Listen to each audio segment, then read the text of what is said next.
Dans cette vidéo, on va parler de la loi fondamentale de la statique des fluides. Mais avant de t'en parler, je fais un petit rappel sur la masse volumique. Donc déjà, la masse volumique, elle est notée ρ, cette lettre ici, là. C'est en kilogrammes par mètre cube. Donc soit ça s'écrit fois mètre-3, soit par mètre cube, au choix. C'est la masse par unité de volume. Par exemple, de l'eau à 20 degrés Celsius, de l'eau liquide à 20 degrés Celsius, donc à la pression atmosphérique, elle est d'environ 998 kg par mètre cube. C'est-à-dire à peu près, en ordre de grandeur, 10 puissance 3 kg par mètre cube. Et c'est souvent la valeur qu'on prendra si on veut simplifier les applications numériques. Alors maintenant, cette masse volumique, on va en dire un peu plus et on va séparer liquide solide du gaz. Donc les liquides et les solides, en général, ils sont incompressibles. C'est-à-dire que tu auras beau compresser un liquide, de l'eau par exemple, tu vas avoir du mal à faire changer le volume. Il n'est pas compressible, ou alors très difficilement. Du coup, ρ est une constante, la masse volumique est une constante. Comme tu n'arrives pas à compresser la matière, eh bien, un mètre cube d'eau restera toujours ce même mètre cube, même si tu montes la pression. Du coup, il aura toujours une masse de 998 kg. Du coup, ρ est à peu près une constante. Alors que pour un gaz, si tu imagines du gaz, tu peux tout à fait le compresser. Tu mets un gaz dans une boîte, le haut de la boîte, tu le découpes et t'appuies dessus, le gaz qui est à l'intérieur va se retrouver compressé, on sent que c'est assez facile. Et pourquoi? Parce qu'on avait vu dans une autre vidéo que dans le modèle microscopique du gaz, les particules sont très éloignées les unes des autres. Donc on a une énorme marge de manœuvre pour les rapprocher. Alors qu'est-ce que ça engendre, ça? Tu prends un mètre cube de gaz. Admettons que ça pèse 1 gramme, ce mètre cube de gaz. Maintenant, tu vas le compresser. C'est 1 gramme. Au lieu de prendre un mètre cube, ils vont prendre un volume d'un demi-mètre cube. Du coup, c'est un demi-mètre cube qui pèse plus qu'1 gramme. Donc, ça veut dire que 1 mètre cube pèserait 2 grammes. Donc, tu viens de changer la masse volumique du gaz. Donc, dans le cas d'un gaz qui est compressible, la masse volumique ρ, ça va être une fonction de la pression, ce ne sera pas une constante. Il faudra donc, si tu utilises la valeur de la masse volumique, il faudra que tu fasses attention à quelle pression tu prends la valeur dans l'exercice. Donc voilà, petit rappel sur la masse volumique. Maintenant, on attaque la loi fondamentale de la statique des fluides. Et là, attention, ce n'est valable que pour les fluides incompressibles. Donc on oublie les gaz, ou alors, sauf si dans un exercice, on te dit que le gaz sera considéré comme incompressible.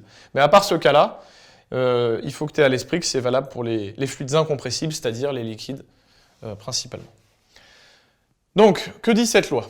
Alors, avant de t'expliquer cette formule, parce qu'elle est là, la loi, je vais te mettre en place le schéma associé. Il faut bien associer le schéma et la formule. Le schéma, c'est un axe vers le haut, et pas vers le bas, sinon ça change certaines choses. Donc, quand l'axe est vers le haut, on va mettre maintenant 2 points, le point A et le point B. Donc, ils sont alignés verticalement, a priori. Le point A est à une altitude ZA, le point B est à une altitude ZB.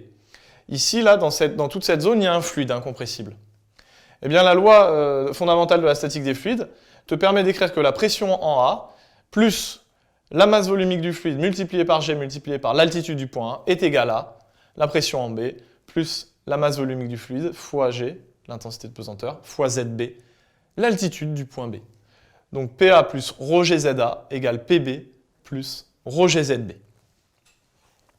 Si jamais l'axe est vers le bas, ici c'est non pas un plus, mais un moins.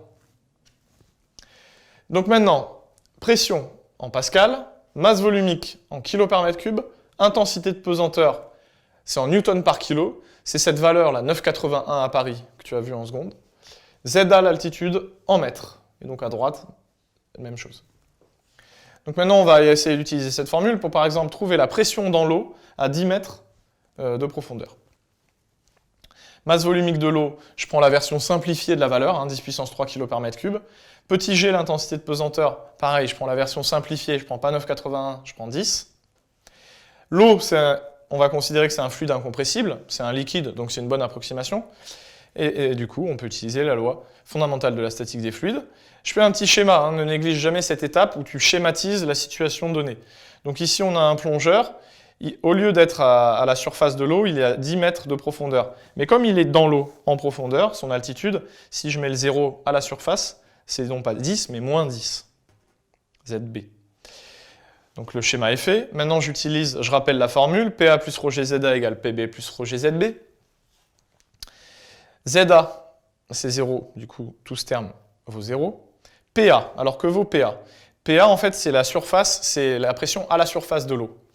La pression à la surface de l'eau, la surface, en fait, c'est une surface entre l'air qui est au-dessus et l'eau qui est en dessous. Donc, que vaut la pression juste dans l'eau?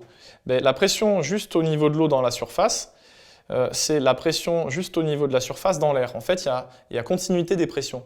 C'est-à-dire la pression juste au-dessus du point A et juste en dessous du point A est la même. Et quelle est la pression juste au-dessus du point A? C'est la pression de l'air à cet endroit-là, donc c'est ce qu'on appelle la pression atmosphérique. Donc la pression en A, c'est la pression atmosphérique. On va l'approximer à 1 bar, c'est-à-dire 10 puissance 5 pascal. Maintenant, j'utilise la formule PB. J'isole PB, donc ρ GZB passe de l'autre côté. Ça fait PB égale PA moins ρ GZB. Et j'ai toutes les valeurs. J'oublie pas que ZB vaut moins 10. Et tu trouves 2 fois 10 puissance 5 pascal. Je t'invite à refaire le calcul pour vérifier que tu trouves bien comme moi. Ce qui fait à peu près 2 bars. Ça veut dire qu'en plongeant de 10 mètres, tu as gagné 1 bar. Et si tu replonges 10 mètres plus bas, tu vas regagner 1 bar, etc. En fait, tous les 10 mètres, la pression augmente de 1 bar sous l'eau. Donc ça veut dire que tu vas sentir la pression qui s'exerce sur ton corps. Et c'est pour ça que notre corps a ses limites. Tu ne peux pas plonger à des profondeurs extraordinaires, sans quoi la pression sur notre corps, nos os, nos organes serait trop importante et le corps ne pourrait pas résister.